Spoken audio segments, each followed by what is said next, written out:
Good morning students. நம்ம இன்னைக்கு வந்து civics 5th lesson பார்க்க போறோம். India's international relations. இந்தியாவும் சர்வதேச உறவுகள் பத்தி பார்க்கணும். India's international policyன்றது அதுதான். International relations. ஓகேவா students? நம்ம ஃபர்ஸ்ட்ல இருந்து பார்க்கலாமா? Independent India has been constantly fostering world peace and international cooperation. India abjured military alliances but has been active in incorporating and coordinating with other nations for peace and economic development.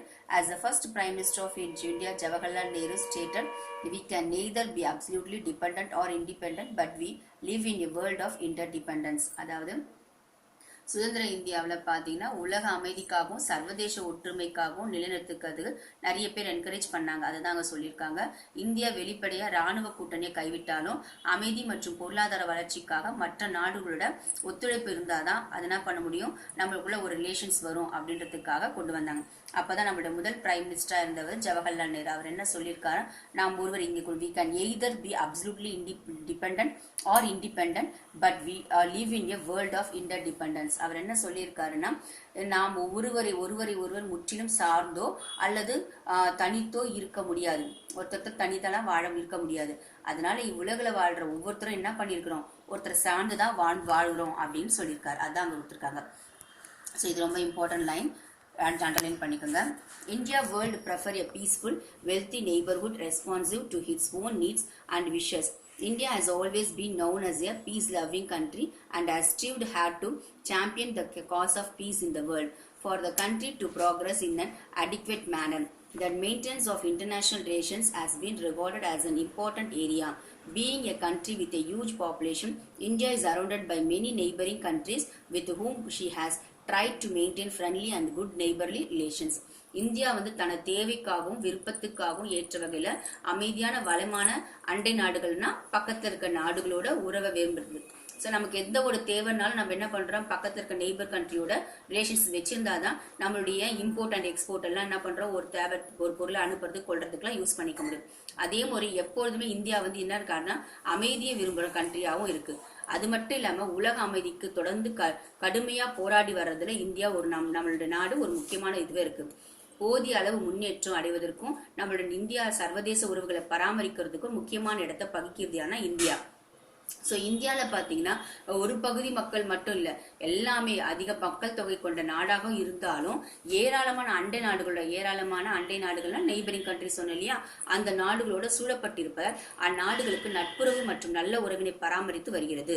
அதான் இங்க கொடுத்துருக்காங்க. ஓகேவா students, next பாருங்க.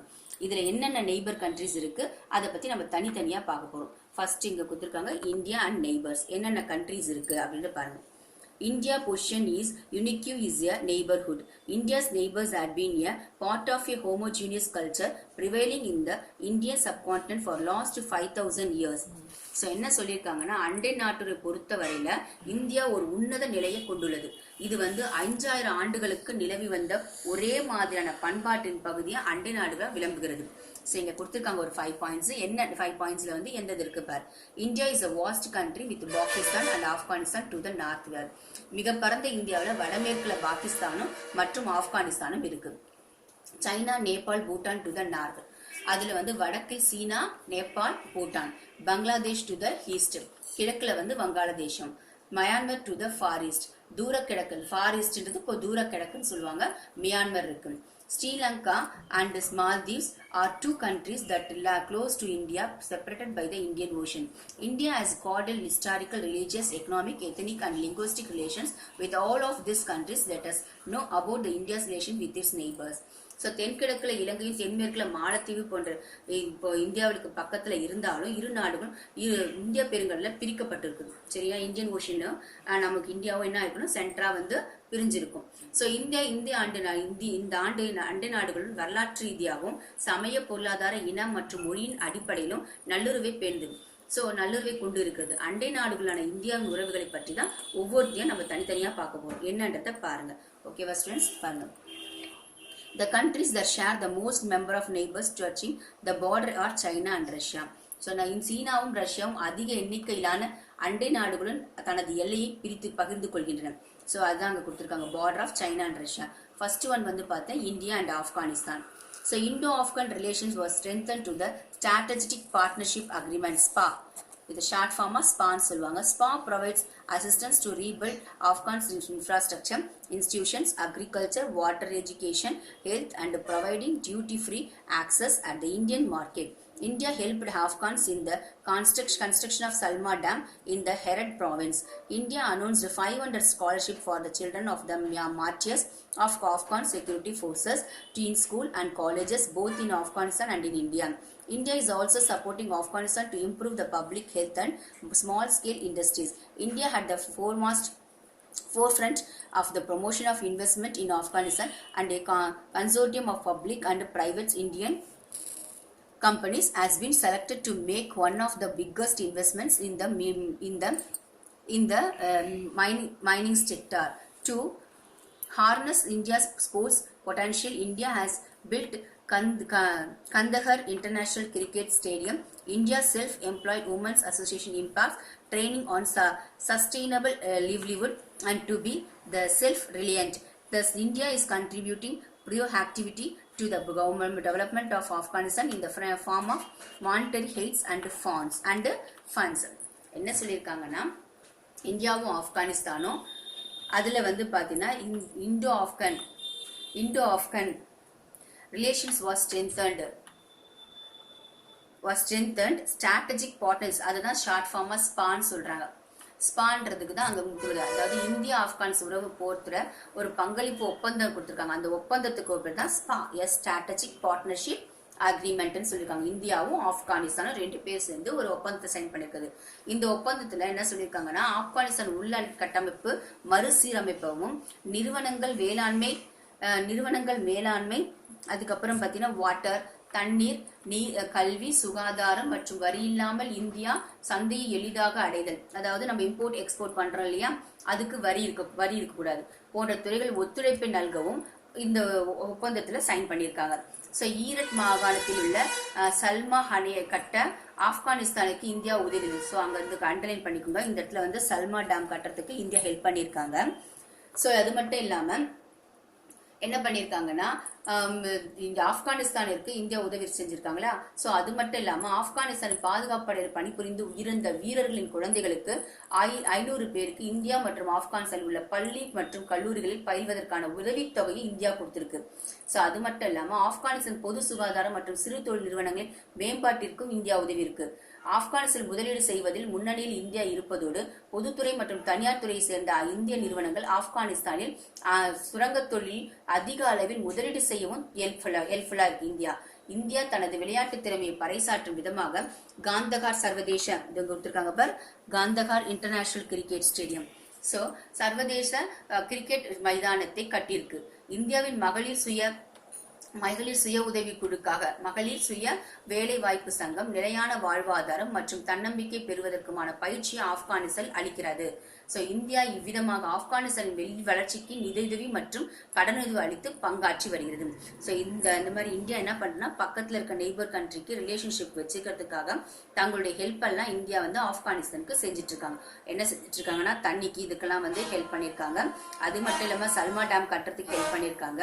அதுக்கப்புறம் 500 scholarship, அங்க இருக்க மக்கள் ஆப்கானிஸ்தான்ல இறந்துட்டவங்கன்னா அந்த 500 ஸ்காலர்ஸ் அவங்களுடைய குழந்தைகளுக்கு ஃப்ரீயா என்ன பண்றாங்கன்னா, இங்க வந்து காலேஜ் படிக்கிறதுக்கும் ஸ்கூல் படிக்கிறதுக்கும் ஹெல்ப் பண்றாங்க. பப்ளிக் ஹெல்த்துக்கு பாக்கிறதுக்கு ஹெல்ப் பண்றாங்க. அதுக்கப்புறம் அவங்களுடைய வளர்ச்சிக்காக பாடுபடுறதுக்கு ஹெல்ப் பண்ணிருக்காங்க ஆப்கானிஸ்தானுக்கு. அதுக்கப்புறம் கந்தகார் இன்டர்நேஷனல் ஸ்டேடியம் அது கட்டுறதுக்கு ஹெல்ப் பண்ணிருக்காங்க. அது தன்னம்பிக்கை, அந்த ஆப்கானிஸ்தான் மக்களுக்கு தன்னம்பிக்கை வளர்க்கறதுக்காக ஹெல்ப் பண்ணிருக்காங்க. அதுக்கப்புறம் மகளிர் சுய உதவி குழு எல்லாம் ஆரம்பிச்சு அங்க தனியா பிரைவேட் கம்பெனி, பப்ளிக் கம்பெனி எல்லாம் கூட ஸ்டார்ட் பண்றதுக்கு ஹெல்ப் பண்ணிருக்காங்க. சோ அவங்களுக்கு ஆப்கானிஸ்தான் டெவலப்மெண்ட்டுக்காக முழுவதுமா உதவி இருக்கிறது யாருன்னா India. From the Indus civilization, India and Afghanistan have a deep-rooted, multifaceted relationship. During the reign of Kanishka, a large number of Indian missionaries went to China, Central Asia, and Afghanistan to preach their religion. Khan Abdul Ghaffar Khan of Balochistan, a border province in today's Pakistan, was a prominent leader of the Indian independence movement and active supporter of the Indian National Congress. அதாவது சிந்துவெளி நாகரிகம் காலம் இந்தியாவும் சிந்துநவெளி நாகரிகம் முதல் இந்தியாவில் ஆப்கானிஸ்தானும் பன்முகத்தன்மையும் மிக ஆழமான நட்புறவும் கொண்டிருந்தன.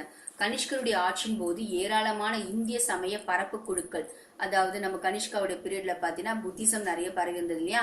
சோ சீனால இருந்து வந்தாங்க அப்படின்னு சொல்லுவோம் இல்லையா. சீனா, மத்திய ஆசியா மற்றும் ஆப்கானிஸ்தான் போன்ற நாடுகளுக்கு தங்கள் மதத்தை பரப்ப நிறைய பேர் போயிருந்தாங்க.